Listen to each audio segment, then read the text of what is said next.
my name is Tiia, and today I'll be reading you a book called The Smart Cookie, written by Jory John and Pete Oswald. Greetings, I'm a cookie. I live in a bakery on a street corner near a river. Come on in. Welcome to our little community. It's a warm and supportive place to spend some time. Pretty fantastic, eh? These days, life is sweet, but my journey wasn't always a cakewalk. When I was younger, I couldn't have imagined fitting in here. For a long time, I didn't feel comfortable speaking up or sharing my ideas. I didn't feel like a smart cookie. I wanted to be a cookie who knew all the answers, a cookie who felt confident in a group, a cookie who said, "Aha!" when solving a puzzle. Like this. Aha! Looking back, I had some trouble in my early days. I went to school in a gingerbread house. Our teacher, Miss Biscotti, was kind and patient. When I arrived each morning, she'd wave at me and smile. But I didn't get the best grades, and I never raised my hand because I couldn't think of the answers as fast as the others. And I was the last to finish most tests. It wasn't because I didn't care, and it wasn't because I didn't try. Sometimes I'd get distracted and mess up, even though I knew the material. Those were the most frustrating moments of all. Once I misspelled the word dough. That was rough. Another time I added when I meant to subtract. Occasionally we'd have a lesson where I had absolutely no idea what was happening. I just couldn't keep up. I imagined that my desk was a raft and that I was completely lost at sea, because that's what it felt like. At night, I slept in a cookie jar. I had about 6 dozen roommates. Move, you move. No, you move. No, you move. I'd stay awake and stare out the window and worry. And it went this way day after day after day. But then something happened that changed everything. It all started with a homework assignment. Miss Biscotti requested our attention one afternoon. "Tonight I would like you to create something completely original," she announced. "It can be anything you want. Please bring it to class tomorrow." That was it. There were no further instructions.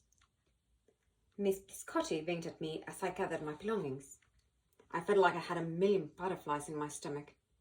Create anything? Something original? Due tomorrow?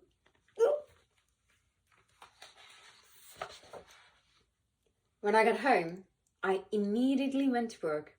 At first, I tried a cooking project. The results were half-baked. Next, I tried to hammer and nail something. It splintered immediately. Then I tried making a sculpture. It was a complete bust. I wondered if I was about to fail yet another assignment. I was stuck. I stared out the window and watched the rain hit the river. There was something mesmerizing about the water, how it moved in such a chaotic way, swirling around and around, yet ultimately figuring out exactly where it needed to go. Suddenly, I had an idea. I decided to write something original, a poem. Aha!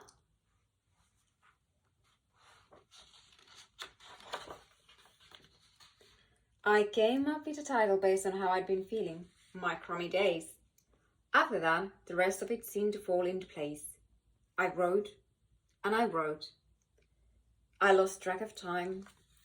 An hour went by in a flash. Aha! I said when I was finished. I couldn't sleep that night. But it wasn't because I was worried. It was because I was excited. I felt like I had really accomplished something. I felt smart. The following day, Miss Biscotti asked for volunteers to share what we'd created. One kid showed off his original frosting art. Another kid revealed her sprinkle distribution machine. It was neat seeing how everyone was good at such different things. Finally, Miss Biscotti turned to me. "Would you like to share anything?" she asked. I gulped. I thought I'd probably crumble under the pressure. But I made my way to the front of the classroom. I noticed my hands were shaking. My mouth went dry.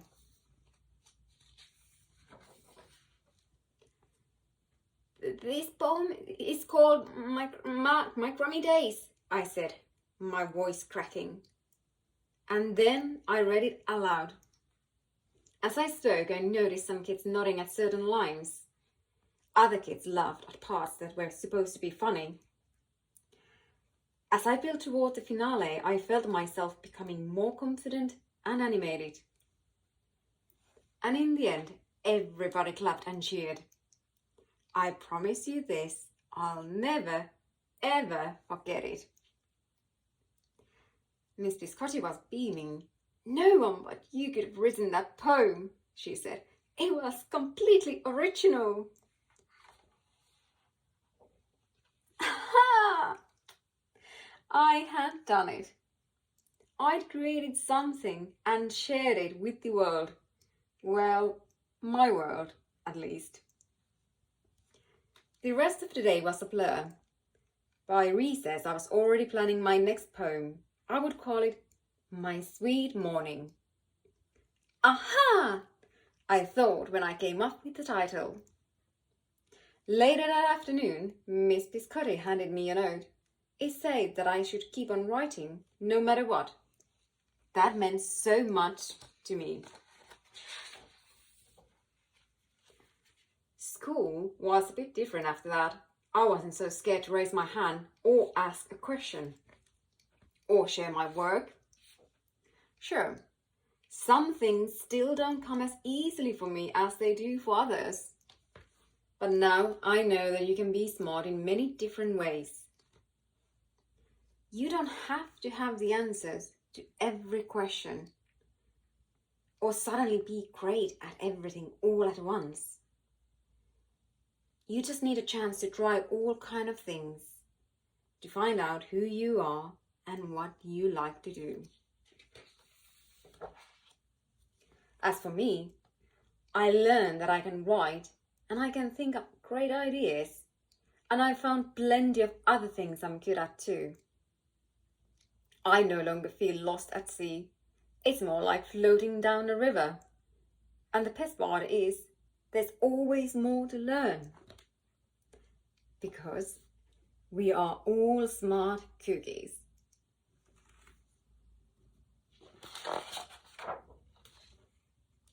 The end.